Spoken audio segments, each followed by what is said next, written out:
উদ্যাশ্ৰী বসুমতাৰী, মন্দিৰা বসুমতাৰী, ভায়লিনা কলিতা,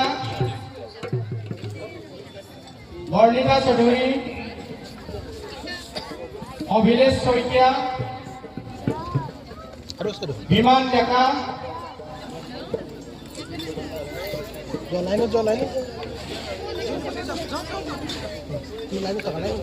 ভূমিজ ডেকা, ভূমিজ ডেকা,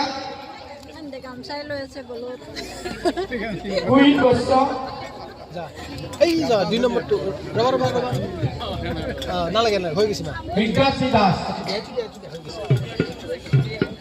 আৰু এটা কাৰণত যাব নোৱাৰা ছোৱালীজনীকো মুম্বাই, ইয়াৰ পৰা গুৱাহাটী, গুৱাহাটীৰ পৰা মুম্বাই কাৰণে যোৱাৰ কথা আছিল। এইবাৰ মেট্ৰিক দিয়াৰ কাৰণে যাব নোৱাৰিলে। যি ঢোল বাদন আৰু বিহু নৃত্যটো চিলেকশ্যন